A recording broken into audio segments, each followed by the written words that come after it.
Welcome, everybody.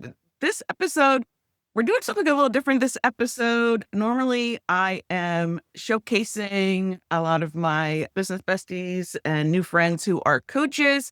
Today, we have Sara Skowronski of Automation Workflow Consultants, who does work that's similar to what I do, takes a different approach to it. And I always love to bring you all just the latest and greatest information. So, of course, I had to bring her here today. She is a workflow and automation consultant who helps small business owners get out of the weeds by building systems that actually work. Her background is HR, 20 years of experience streamlining operations. Now she focuses on automating the everyday chaos. We know how that is everyday chaos, onboarding, task tracking, payroll prep, SOPs, and more. I'm going to let her talk more about herself rather than me just reading her bio. So let's just go ahead and jump in. Welcome, Sara. Thank you for having me. Yeah, so glad that you're here.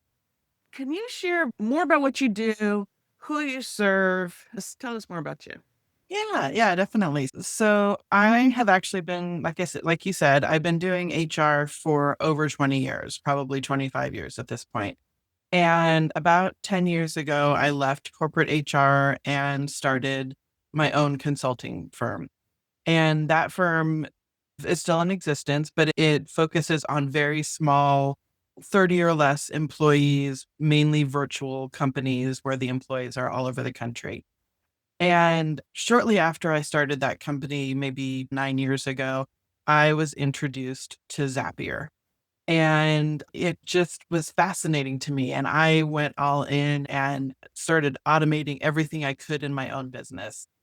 And I really realized over the last couple of years that there were times that I enjoyed doing the automation and the workflow much more than I enjoyed dealing with difficult employees. So I've pivoted, I've added to my services to still provide that service for those small companies who have those employees and are trying to create those workflows, but don't necessarily want to get or invest in a huge platform that they have to spend a lot of money on. So I help them create it. And specifically, I've worked with a number of clients who their process is so unique that they can't find something that off the shelf that will work for them. And so I also help them create those systems that will make things talk to each other without having to buy a whole new system or write code for, or like have somebody write code for that. That's awesome. That really mimics my own story in many ways because I started out as coaching and then was automating my coaching business. And then I was like, you know what? I kind of like this automation more. Right? So don't can't relate to that. It's like, and it's like a brain teaser. It's like, how can I make this happen over here without me having to remember to do it? Yes. Yes. That is the beauty. That is the Yeah. beauty of it. Yeah. So we could just geek out on automation. Right. As a business owner, Yeah. what's been the biggest struggle for you as a business owner, which could or could not be related to automation, but what would that be and how did you overcome? Um, I think it was, in HR, I was and even in automation, I like what I do, but I'm not a salesperson. I'm not a, like, I can build the process, but that for me, even that whole process of, okay, I had a great call with somebody, now what? And so building an automation that I have a call and it immediately starts to build the proposal for me and it sends out the emails, it creates the document in PandaDoc. It has it has the checks and balances there so that I'm not looking at my calendar going, "Oh, I was supposed to send that proposal out 3 days ago and it didn't go out, and now what do I do?" And having all those self-doubts. It's just done. It takes where before writing the proposal was like a half-day event for me because it was so, like, Mhm. stressful. Now it's with AI and automation, it's just done, and it makes my life so much easier.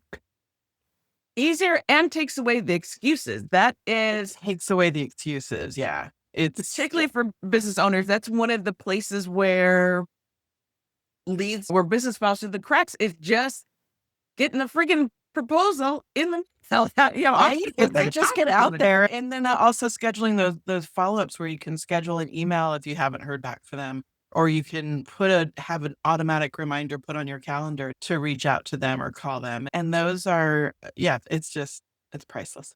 It is. It is. Definitely. So again, you're coming to the Automated Coach podcast with a slightly different perspective, with a background in automation. And I would love to know, with that background, what are 3 tips that you could share with our listeners who are primarily coaches and consultants who want to get their business automated?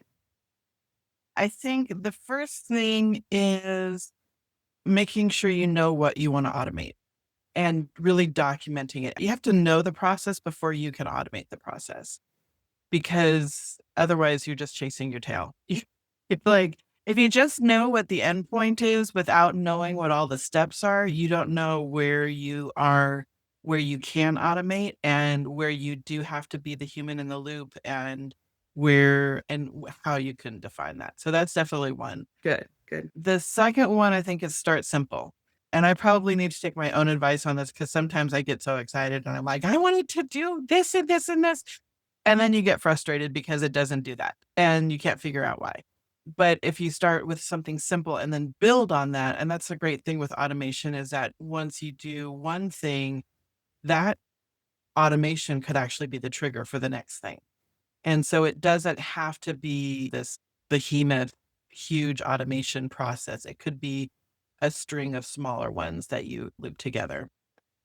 And then the third one is to think of it more as your assistant, to think of it as a team member or an assistant that is helping you. So what would you ask? What would you delegate to somebody? What would you ask somebody else to do or take care of? And is that something that a human actually has to do, or is it something that can be done in the background? So Those are all great. I love all of them. In particular, I can't even say in particular because I love all of them. The first one about starting with the end in mind, is that, plus the number 2 about starting simple, are so vital, and the things that I think keep so many people from automating their business, because they watch somebody's webinar or see somebody doing something on YouTube or whatever social media platform they're on, and they're like, okay, I need to automate everything immediately, without having a clear sense of, what do you mean by everything? And do you actually need to do it up all immediately? And so having that clear idea of writing out, like I have my clients write out, what's the one right way of doing things in your business? Now let's figure out how can we automate all those parts, but also let's start with this one part. Yeah. And that's part of the reason I put this podcast together, so people can share those 1 or 2 things that they are automating that are making a huge difference in their business. So if you're listening and you're like, oh my gosh, I don't know where to start, keep listening to the podcast. But the whole point of this is to give you suggestions on, here's a place to potentially start. So thank you for that.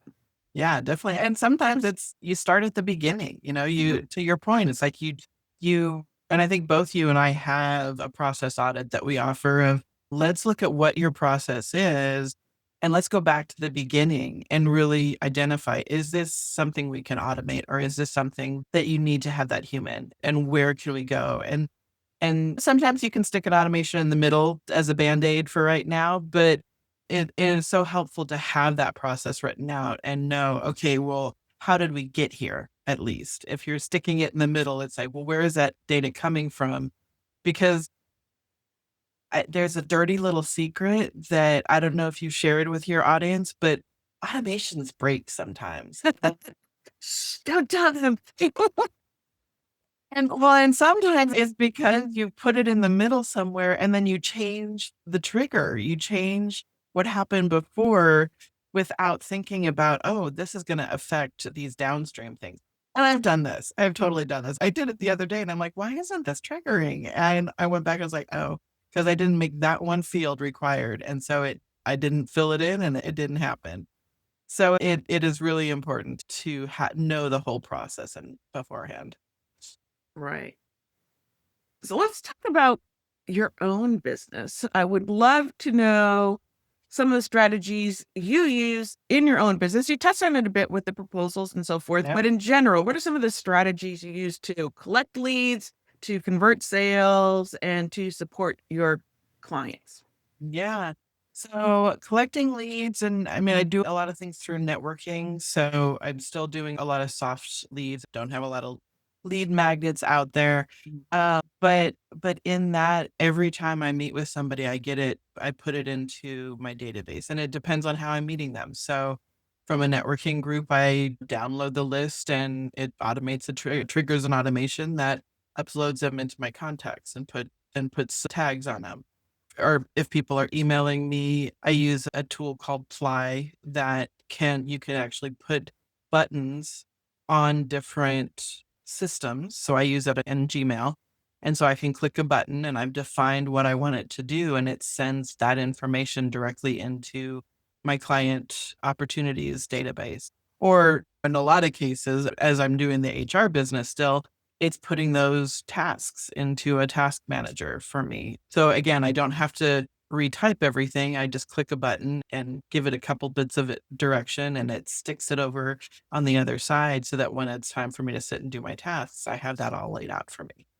So Uh, before you go on, I want to back up a second to how you're handling the networking contacts. First of all, I love that system that you mentioned, but what is after you put them into your system, are you adding them to your long-term nurture sequence? Are you just reaching yeah. out to them? Is that what the audience should be doing? What is your recommendation?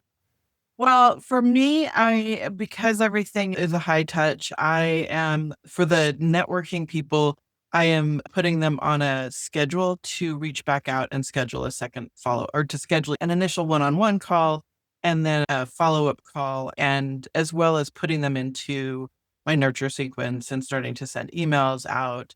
Again, it's that getting them in there, getting them tagged so that then it feeds into the email campaign system where it will start to send them information and sending out our blog and sending out contact information. So yes, definitely getting them into the nurture sequence.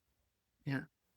With a mix of human touch, which I really like that it's a combination of adding them so that they're getting emails, but also it's a reminder for you to actually pick up the phone or write a personal email.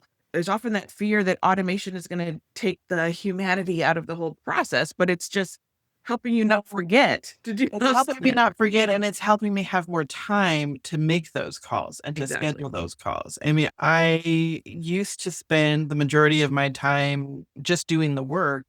And now with the automation set up, I can schedule 2 days a week that I'm just on calls all day. And things are still happening behind the scenes. Work is still getting done.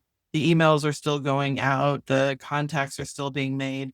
But I can be in those meetings and trust that everything else is getting done. Yeah. And then what about converting leads into clients? So that is, again, high touch, a lot of conversations. Like I said at the beginning, it's a process where they come into my opportunities. They get an email. If I haven't already scheduled time with them, they get an email that requests that they schedule time. That's all through Calendly. We have our call. I use Fathom as my note taker. One of the things I love about note takers, I know some people have very strong opinions about note takers, but I want to be present in a call. I want to ask questions. I don't want to have my head down scratching notes. And when note takers first came out, they were, but now they're so good with AI and with everything. They know who's who and what they're saying, and they can do a lot of sentiment analysis and being able to have that information where I don't have to remember what everything was. It can pull all of that in for me and help me write the proposal. I had those meeting notes automatically upload into the client record. and it starts to prepare the proposal for me. And it starts to prepare the outgoing cover letter, the email that goes along with the proposal. And so it's those kind of things that would take me hours before. And now it's done almost as soon as the call is over. And that's my goal, is to get it out as soon as the call is over. And what about supporting clients? When somebody becomes a client, what is happening? I used to use a system called Streak. It was a CRM, and it actually sits in Gmail. And a number of years ago, I chose to move off of that. But the biggest benefit of it was that everything was right there. I could work the CRM within the system. And so I built, using Ply, a connector between Gmail and SmartSuite, which is what I use now, so that the same information that was being saved in Streak, I could now put it into SmartSuite. And so it even made that shift, because change is hard, especially when you're changing CRMs. It made that shift easier because I was able to replicate it and then tweak it and be like, oh, I don't actually need this field, or I don't need that information. So all of the emails go in there and then get calendared. Any tasks I have to do get calendared. And I make sure that there's always the checkpoints, making sure that I'm checking in with my clients and how's it going? Haven't heard from you. What's going on? And as well as just keeping up on the day-to-day stuff. Any other types of automation that you use? I mean, you covered a lot right there. I love I know. I was talking great. like, your listeners might be a little like, oh my God, what is this woman saying? I don't understand. Let's go back to the start small. We don't have to start small. I've been doing this for a while. This is my, I geek out on this. But yeah, I think going back to starting small is, again, starting with, I needed to get information from my email onto my calendar, onto my checklist to get done. And that's all that. I said that in a whole lot of words, but that's ultimately what I did. Perfect. So our listeners here at the Automated Coach Podcast are action takers. What would you say is one action you would encourage listeners to take? It all goes back to just taking action. It really is find something. I guess what I would say is, if you are still struggling and you feel like you don't have enough time, take the time to actually track what you do for a week. Do it for 3 days, do it for a week.